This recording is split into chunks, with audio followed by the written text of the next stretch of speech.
Today, we will do a room tour, resort tour, and review of our stay at one of Universal Orlando Resort's premier hotels. Last December, we visited several of the Orlando theme parks at Christmas time to see their festivities. For the Universal leg of the tour, we spent 3 nights at Loew's Portofino Bay Hotel. This hotel is inspired by the picturesque seaside village of Portofino, Italy. Here is the main entrance to the hotel, where you can drive up to check in or drop off your luggage before driving to the parking garage, which is opposite of the entrance road from the hotel building. It's a bit of a walk away. Self-parking is $28 per night. There's a grand fountain out front with some Vespa scooters permanently parked there as a decoration. We enter the main lobby where this Christmas tree is located. The Christmas decorations aren't there year-round, of course. The front desk is nearby. Back in December, you could do a mobile check-in on your phone, though you still had to wait in line to get your key. The line for online check-ins moved a lot faster since much of the work of checking in was already done online. You go down a hallway and pass an Avis rental car desk and a Universal Parks Planning Center where you could buy park tickets and make various reservations. The hotel gift shop is down the hall a bit. This is where you will find Portofino Bay specific merchandise, as well as toiletries, over-the-counter medicines, and grab-and-go snack and drink options. There actually is a Universal souvenir shop on site at this hotel, which we did visit, but looking through all of our footage, it appears we never bothered to film in the Universal store. As we went down the hall, we really became impressed at how elaborate the theming was. Everywhere we looked, inside and out, we got the illusion that we were actually in a seaside Italian village. Even as you head down into the meeting and ballroom areas, all the theming details are beautifully done.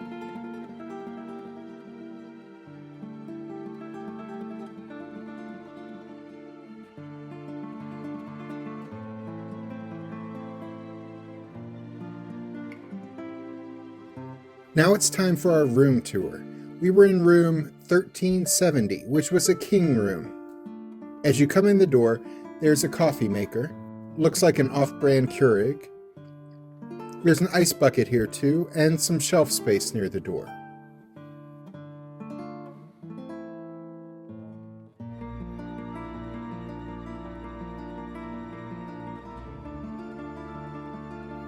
There's a closet with sliding doors containing the ironing board, hanging space, a wall safe, and luggage rack.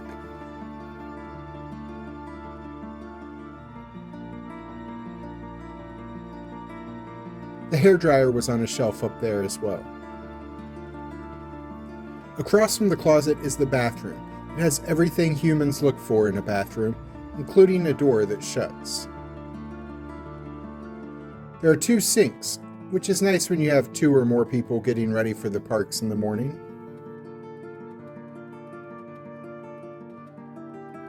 And of course, a toilet and a bath and shower combo.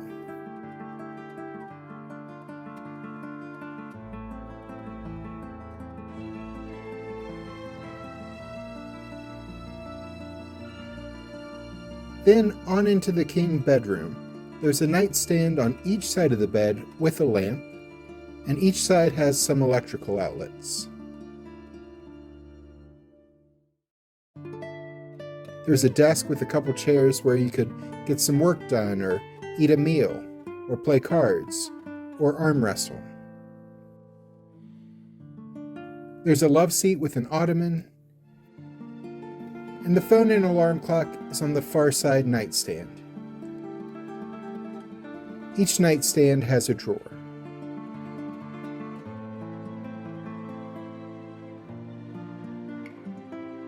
There's a bench at the foot of the bed, and the room has a flat panel TV on top of the dresser. The remote control was sealed for our protection. Earth's most expensive water is up there too. The dresser has 6 drawers of reasonable depth There's plenty of space here if you are a vacation unpacker.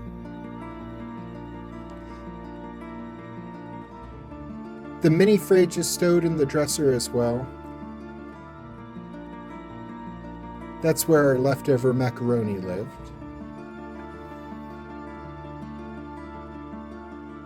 And we had a nice view out our window of the harbor piazza below.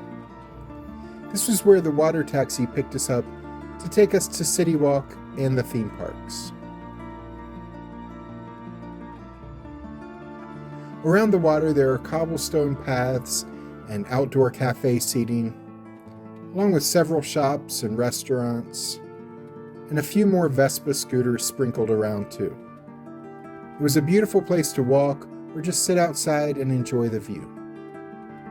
We were completely unaware at the time, but each evening at 7:30 p.m., opera performers sing on a balcony to guests below. We were either still in the parks or exploring the Universal Resort elsewhere at 7:30 p.m. each evening we were there, so we had no idea this was going on until we read about it after the fact. Opera isn't our jam, but it seems like it would be a cool experience to hear some singing from the balcony at sunset at this romantic resort. While the singing takes place every night, the hotel hosts an event a few times a year in this same piazza area called Harbor Nights La Dolce Vita.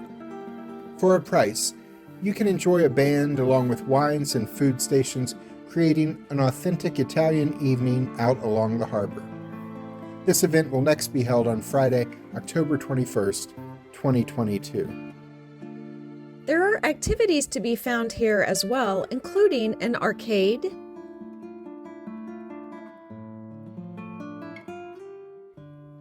a spa,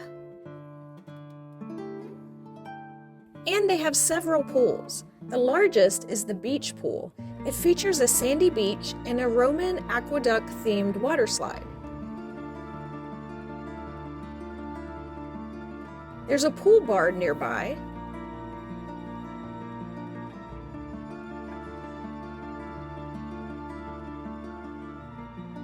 as well as a couple hot tubs,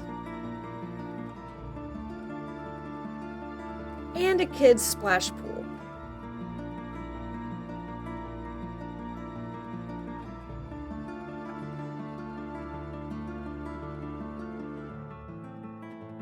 This is also where they host their dive-in movie at night. They were showing Secret Life of Pets while we were there.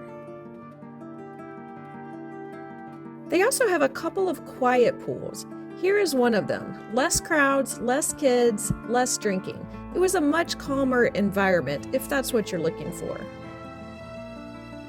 There are bocce ball courts near one of the pools.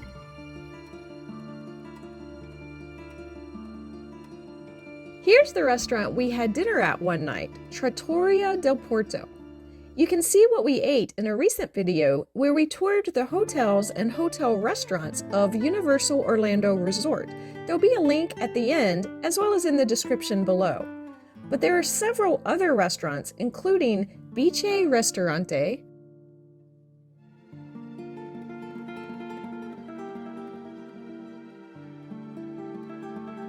and Mamadella Ristorante, both of which are elegant table service restaurants. They also have Sal's Market Deli, a quick service spot. All of these restaurants serve mostly Italian food, though you can find a few other options thrown in. There's a bar out by the harbor called the Thirsty Fish as well. The hotel has a couple of different modes of transportation to help you navigate the resort. They have a shuttle bus stop near the front of the resort that will take you to City Walk, Universal Studios, Islands of Adventure, and Volcano Bay. There are also water taxis that will take you to City Walk and the theme parks, but not to Volcano Bay, Universal's water park, as it is not connected to the lagoon that the water taxis travel through, so your only option to get to Volcano Bay is the shuttle bus. That line for the water taxi may look long here, but this footage was filmed early in the morning as the park was just about to open, and the water taxi that is pulling in took over half the people waiting in front of us, We only had to wait about 15 minutes for the next boat and got on it and headed to the parks. And that was the longest we ever had to wait for a water taxi. Let's talk about prices. This is Universal Orlando Resort's most expensive hotel. We paid about $375 a night to stay here, plus taxes and the parking fee. But at the most popular times of the year, the very room we stayed in can go for over $700 a night. Some of the suites, including a suite with a Minions-themed children's room, can go for well over $1,000 a night during peak holiday or summer seasons. Universal does have some much less expensive hotels, including their value hotels, which are much less expensive than Disney World's value hotels. So why would you stay in this or any other of the Universal Premier hotels that are so expensive? For many guests, including us, the answer is that guests who stay in the Premier hotels receive Universal Express Pass for free. This perk allows guests who purchased a valid theme park admission to skip the lines on most popular rides in the parks.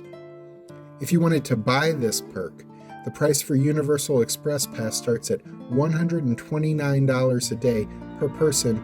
That's not counting the additional cost of the theme park admission ticket. For not much more money, we stayed in a nice hotel with good restaurants and fun pools and lovely views. We got Express Pass for every day of our stay, including the day we checked in and the day we checked out of the hotel. Add to that the other important perk for all Universal hotel guests, whether they're staying in a Premier hotel or a value hotel, or anything in between. If you stay in any Universal hotel, you're allowed entrance into the park an hour earlier than guests who stayed off-property. It seems like a pretty good deal when you add in how much more enjoyable your days in the theme parks will be with much less time spent in lines for rides. We loved this beautiful resort hotel, but staying here was a rare splurge for us, so we understand if the price is a bit much for your travel budget. If that is the case, we definitely suggest checking out the perfectly nice and reasonably priced Universal Value Resorts just a couple miles down the road. Click the links to see our recent video with quick tours of the other Universal Premier hotels so you can see what all the Premier resorts and, importantly, their food looks like. Or if you're planning a trip to Universal at Christmas time, check out our review of last year's Christmas events at Universal. This was really a lot of fun. Universal gives the Disney parks a run for their money at the holidays. I'm Alice. And I'm Jack. Be sure to click the subscribe button and ring the notification bell so we can see you the next time we're traveling through.